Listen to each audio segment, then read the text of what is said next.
c'est tout un plaisir amis chers internautes de la TMS TV yéen ñi ñuy safoo di ñu tiitaroo yéen ñuy seetaan émission à chaud yéen ñi nga xamante ni doo leen raté benn information wu TMS TV ñu ngi leen di nuyu di leen di baalu àq nat gannaaw ba ñu jógee ci koor gi muy weeru sel jóge ci korité bi ñu ngi leen di baalu àq yéen ñëpp di leen baal àq di leen wax déwénati di leen ñaanal jàmm à chaud commencé na comme chaque quinzaine après une longue pause ku nekk xam na ni weeru koor gi dañ leen di bàyyi ñu wax ci diine ah vraiment et on avait adoré la manière de fêter et d'accueillir le mois de Ramadan du khalife général Alaaji Thierno Moule Sow ñu ngi koy nuyu au passage ah di ko nuyu di ko jaajëfal di nuyu njabootam ñëpp madame Sow la reine ah ak prince Moule di nuyu ñëpp ah di leen wax à chaud commencé na doorati na émission de bonne humeur namoon ngeen émission bi ñoo leen rawoon ma tax na tey di ñu fas yéene ñëw ànd ak yéen ci beneen numéro à chaud comme ni ngeen xamee à chaud rek émission de bonne humeur ma ànd ci ak suma doyen Moustapha ah ànd ci ak suñu invité xam naa si kanam tuuti dinañ ci ñëw sans plus tarder comme ni ngeen ko xamee rek à chaud c'est une émission qui fait une jonction de rubriques des rubriques très importantes même y compris le sport ah rubrique humour minute net politique bi nag tey xam naa dañuy bàyyi ba beneen yoon parce que Anta Wade moo koy gérer dafa am benn empêchement bu ndaw rek xam naa beneen yoon dina ñëwaat incha allah ñu gën ko yaatal sans plus tarder on va s'attaquer à la rubrique sport avec doyen Moustapha.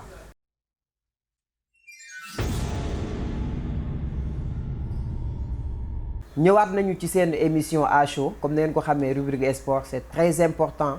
vraiment ñuy am ay informations sportives ñu ànd si ak doyen Moustapha nuyu naa la. alors Diadji maa ngi lay ziar bu baax a baax di ziar sa invité bi di am toujours mbégte di ànd ak yow ci émission bi. jërëjëf di la baalu ak ci weeru koor gi ñu jóge ak jóge geeg yooyu baal ma ak. baal nañ ñoo ko bokk. yàlla ñu yàlla boole baal amiin defal ñu xéwal yu bëree bëri. amiin profité aussi di.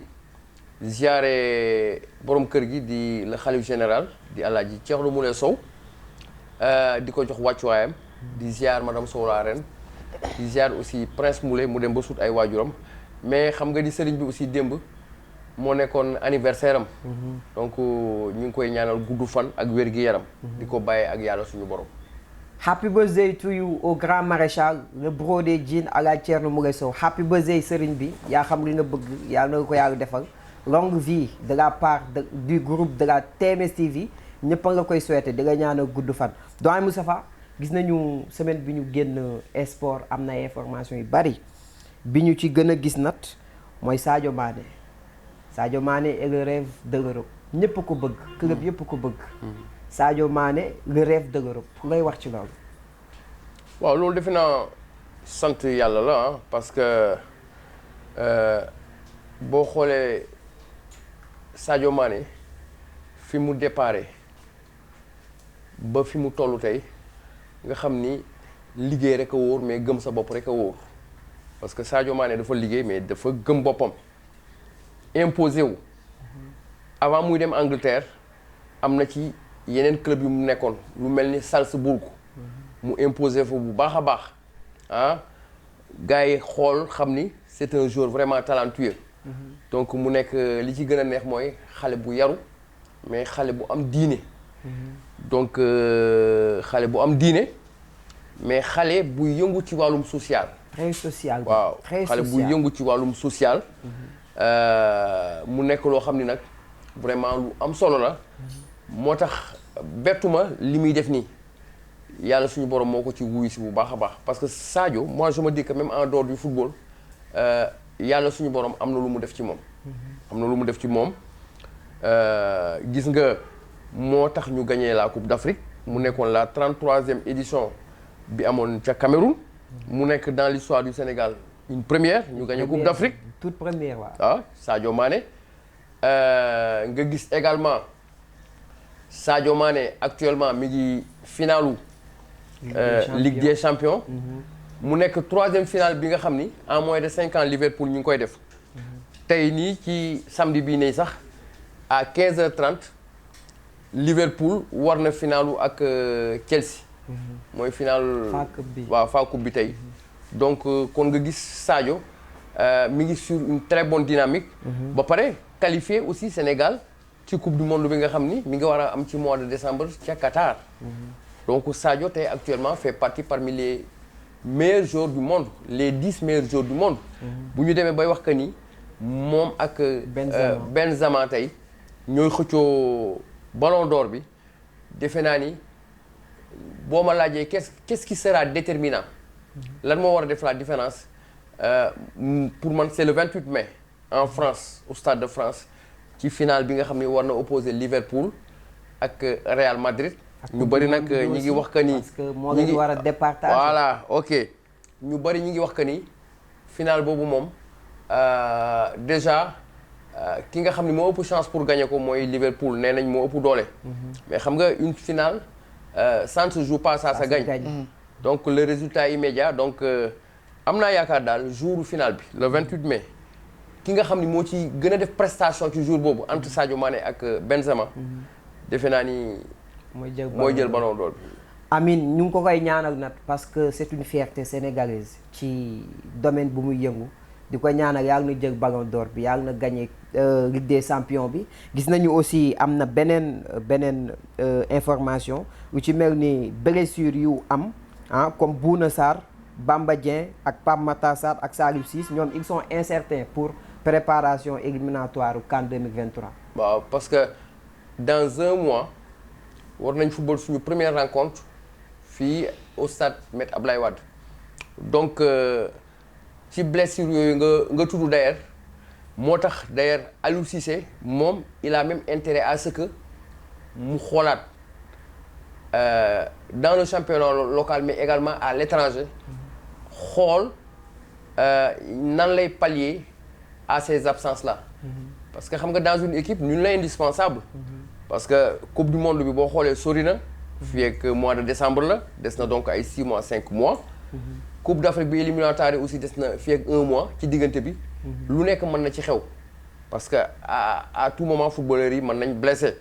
donc bu ñu blessé pour nga mën a ut ñoo xam ni seen ay remplaçants lañ da nga war a di anticiper. mais est-ce que loolu warul tax Aliou Cissé jël internationaux yi defagul nationalité. non. pour man question pour réserve daal pour que ñoom. waaw non pour man question bi sax du foofu. c'est-à-dire mu mun a teel a identifier. ñi nga xam ni ils veulent jouer avec l'équipe nationale du Sénégal. nekk à l'étranger mu teel leen identifier teel leen informer. li mu soxla parce que identifier leen ne veut pas dire que bu ñu amee match par A ou B daf leen war a sélectionner. parce que sélectionner bi. mënuñ sélectionner tout le monde. donc dafa am nombre boo xam ni ci nga war a mën a sélectionner mais au moins dugal ci bopp joueur bi nga xam ne musul ñëw que man soxla naa la. est-ce que tu es prêt est-ce que tu es dans les dispositions bu la sa dëkk Sénégal convoqué pour nga ñëw di nga ñëw bëri naa ils sont nombreux actuellement ñoo xam ne musul football équipe nationale Sénégal am na ñoo xam ni fii la ñu juddoo am na ñoo xam ni à l'étranger la ñu juddoo et ils veulent jouer avec l'équipe. bon maintenant li ci xaw a doy waar rek mooy. gars yi souvent dañuy bàyyi ba mbir mi ñor. ñu togg ko. parce que instant bi Sénégal gagné na coupe d'Afrique. qualifié nañ coupe du monde. te jour bu sañoon dans ta vie football coupe du monde am na ci ñoo xam ni ils se sont manifestés actuellement ñu ngi door a manifester wu. pour ñëw football ci seen réew. mais avant musuñu manifester wu. donc am na ci ñoo xam ni seen intérêt bopp moo tax parce que boo ñëwee football ci coupe du monde bi. di nga gën a am visibilité et puis boo defee yenn performance yi mais bu coupe du monde bi jeexee mais club yu mag yi dinañ la jënd fay la xaalis su bari bon am na ñoo xam ne ils ne sont pas comme ça am na ñoo xam ni peut-être ils n'ont pas eu la chance d'être convoqués. am na ñoo xam ni ils se sont manifestés gars yi convoqué wuñu leen mais je pense que le dernier mot revient à Aliou Cissé. de toute façon daal. le dernier mot revient à Aliou Cissé doyen Moustapha il a beaucoup d'informations à donner. pour classement yi ak match yeeg yooyu. xam naa dinañ ci ñëwaat beneen émission bi dinañ ko classer. pour nga gën ko jox internautes yi mu gën a visible. mu gën a leer incha allah temps bi daf ñoo xocc. et doyen Moustapha dañuy am plaisir bu ñu toogee ngay wax ci sport parce que vous êtes une icône ci sport. donc dañu ngay bàyyi nga nuyoo tàggatoo ak waa ACHO. jox leen dig daje ba beneen. ñu gën ko yaatal ci classement yi ak match yeeg yooyu incha allah. waaw parce que sport bi moom. deret la. deret la ci moi je me dis que sax souvent. je suis journaliste à l'âge de 10 ans. li may def nii. bi ma amee 10 ans maa ngi koy def. par le canal de Ablaye Diaw. Balabas Diallo. Sathiombi Diop. Lay Niang. Ablaye Thiam qui était à Africa numéro 1. donc dinañ gën a am temps ma expliquer la. on leur salue de passage. ñi ngi kontaan bu baax a baax ci émission bi. parce que émission bu ñëpp di bàyyi xel la macha allah. donc moo tax toujours mbégte la ak plaisir di ñëw di partager ak yow plateau bi. jërëjëf doyen Moustapha man tamit mbégteeg bànneex laay am su ma lay dalal. Asho nag nii lay demee saa su ne. bii di ñëw di ngeen gën a am information yi ñu gën a yaatal match yi ak classement yi incha allah ak doyen Moustapha. sans plus tarder on va s'attaquer à la rubrique Minute Net.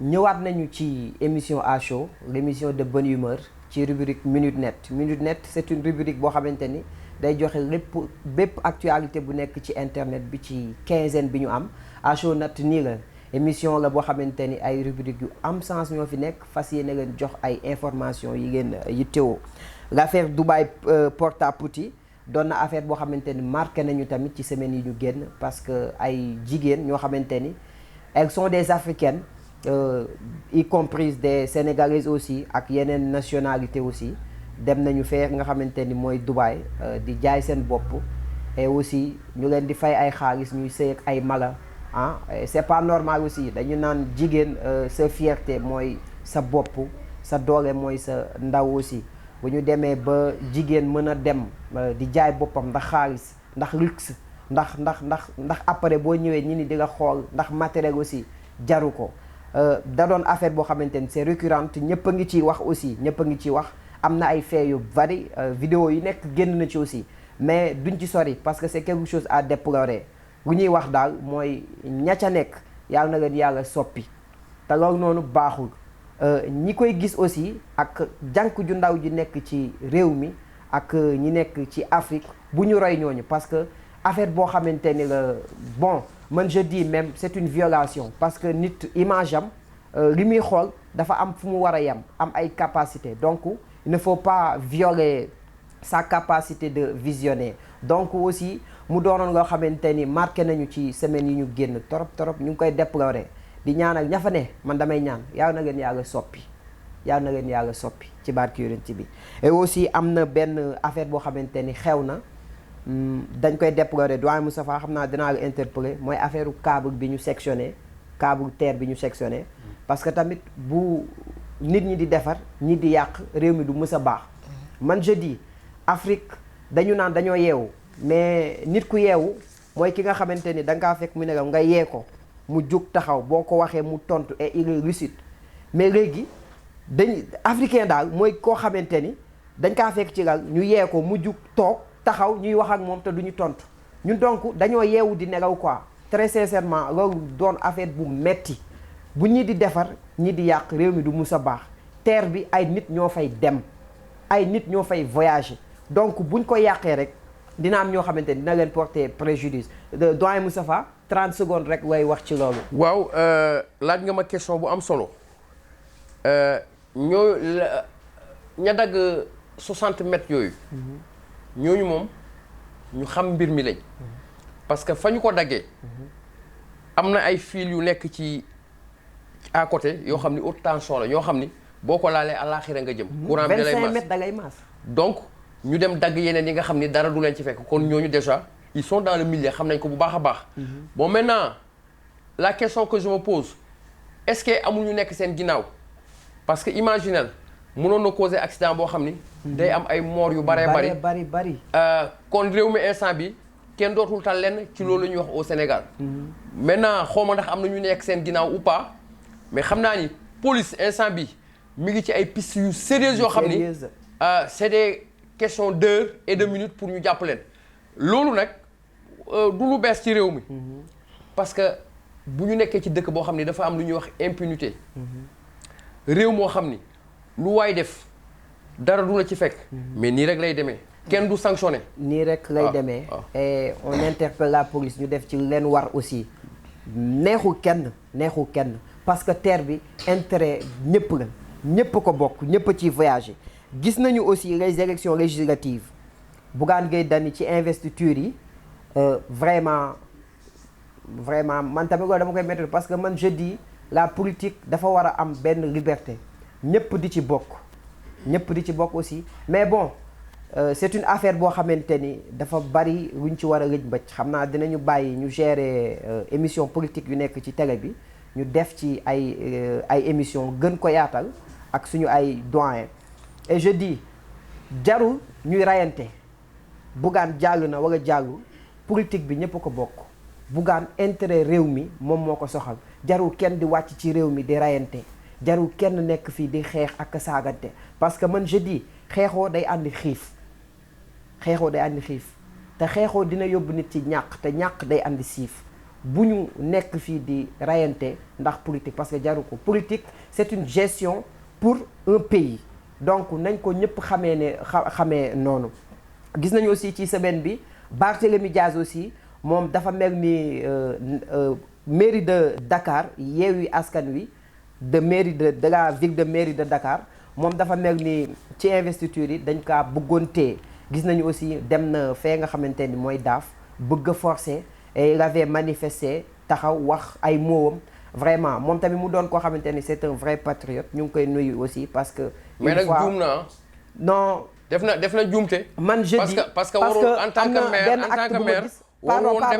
maire warul woon dem di attaquer commission bi ba bëgg a xeex ak ñoom ba pare il n'a pas raison parce que Yewwi ñoom am nañ mandataire muy Déthié Fall donc loolu mu def noonu c'était pas son rôle. Voilà parce que hier je discutais avec benn gars ma ni ko Barthélémy Diaz ce qu'il a fait c'est pas normal mais gis naa ci benn vidéo après mu taxaw ak gendarme yi di waxtaan ba joxante loxo c'est pour cela ma ni c'est un vrai patriote parce que lu mënti xew rek da ngay gis après Barthélémy Diaz dafay andi benn calme bi dafay andi benn raison bi et dañ koy wax ñëpp politiciens yëpp réew mi du xeexoo mën nga am loo bëgg wax mais pas de manière violente nu mu def nag buñ ci ànd ak moom parce que yàlla dafay teg réew mi dafa am loi yàlla teg fi ay nit ñu ko gérer nit ñooñu dañ leen di jox seen importance jox leen seen gëdd donc li mu def on le dit semaine yi ñu génn tamit Wally Seck defoon na ko dem interpeller benn gendarme parce que daf ko téye woon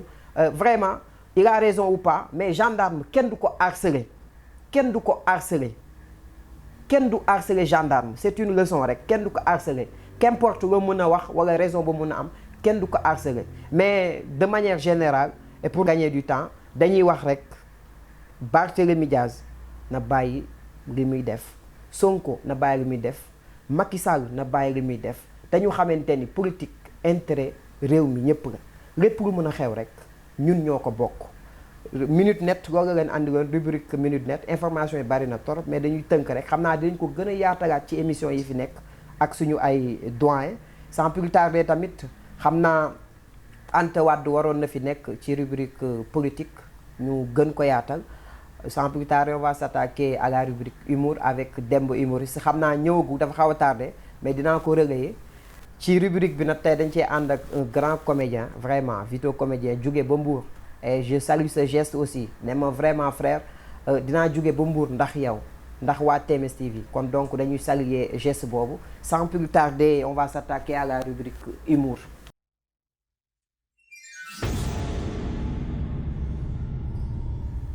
dikkati nañu tamit ci émission bi di am mbégteeg bànneex di ci dal saa su ne rubrique humour comme ni ngeen ko xamee humour délire ñu waxtaan bégee xàppi dindi stress yi parce que tamit am na ñoo xamante ni dañuy coincé ci seen monde bi ñu nekk un monde bi nga xamante ni c'est vraiment frustrant ñu andi leen benn rubrique bu leen mën a distraire tey nag dañoo invité ki nga xamante ni vraiment frère geste bi nga def vraiment kontaan naa. vraiment parce que boo jugee ba Mbour vraiment ma interpellé la ci yu bari nga ne ma dama fay jóge spécial pour yow te ba ñu xamante yàggu defe naa ñu ngi soo gisee.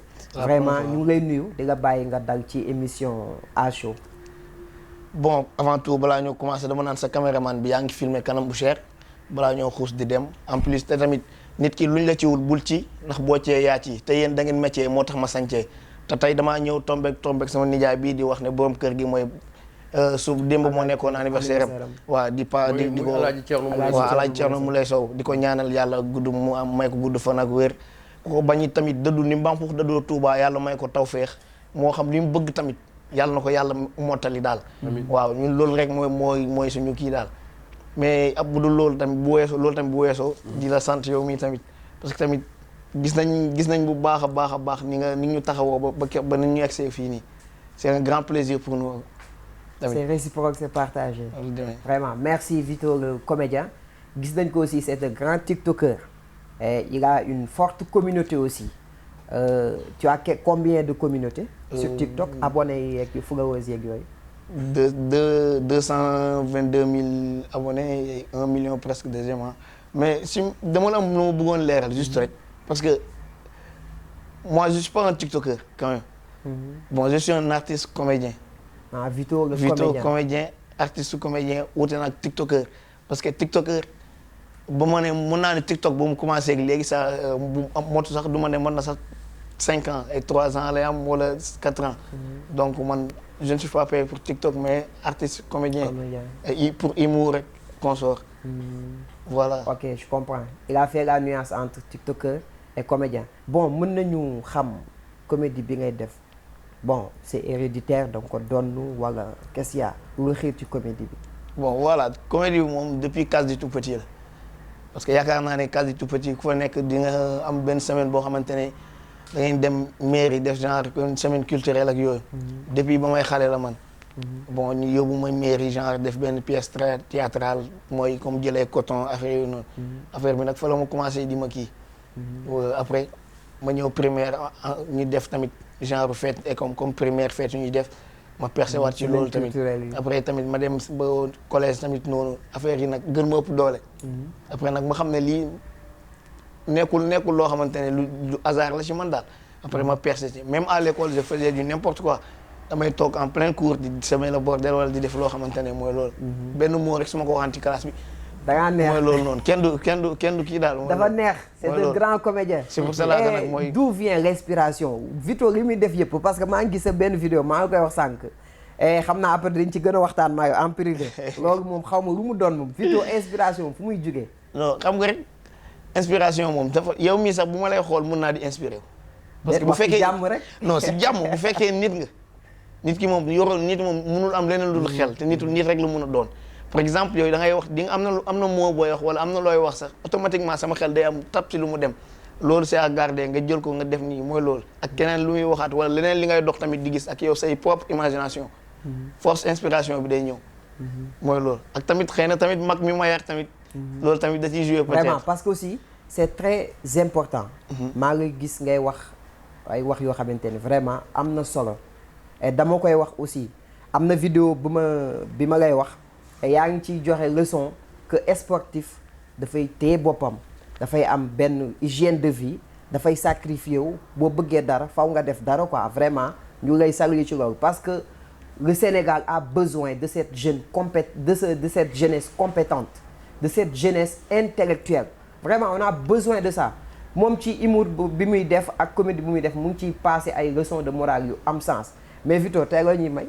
bon puisque démb man ba may ñëw. maa ngi ci yoon bi mais sama xel mi ñëpp a ngi woon fii. mais war gaynde Mbour Dakar yi ñëpp ko dégg ñu ñëpp xam nañ ko.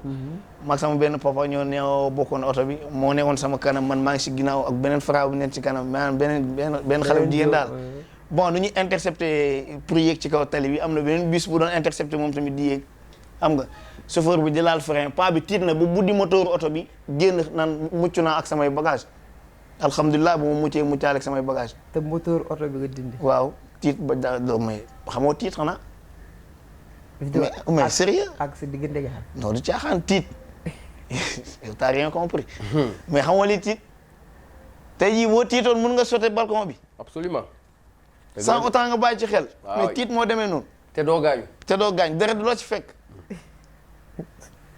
c'est un comédien. non du caaxaan. parce que tamit bu ngeen mandee fii.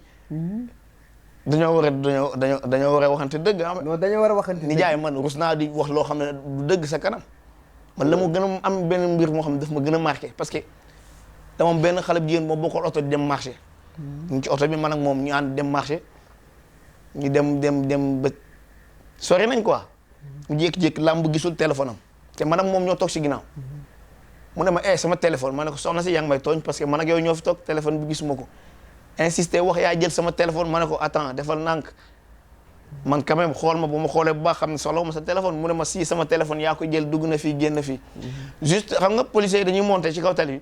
chauffeur bi tamit seytaane bi mu doon moom tamit gis policier bi seer ci kanam policier bi ñu wàcc. Franc bi expliqué policier bi ne ko sama téléphone la ñoo toog ci ginnaaw sama téléphone la jël dugg na fii génn fii. léegi Franc mooy c'est une meuf quoi. waaw c'est une meuf waay. léegi policier bi ne ma génnal téléphone bi ma ne ko non man jëluma téléphone bi. mu yëkkati loxoom mbéj ma. policier bi mbéj la. temps. mbéju policier dina yéeme. waaw trop mais métti woon na mais je gère. mbéj na ma quand même ma calme.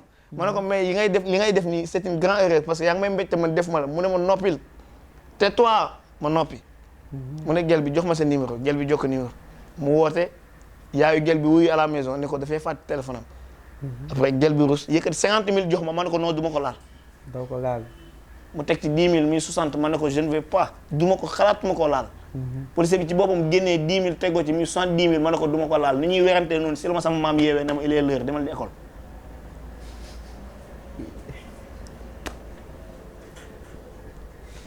c'est une question de vie quoi àddina la. doy na waar. non yow. kenn du xam li la di n'importe non vraiment. non jërëjëf. non mais. àddina demee noonu. merci beaucoup Vito. mais est-ce qu'on peut entendre Vito s'exprimer en français un peu. mais bien sûr pourquoi pas. parce que bu dee. mais vous êtes un comédien intellectuel. Ouais, bien sûr parce que j'ai fait les bancs c'est pour cela que je peux m'exprimer en français un peu.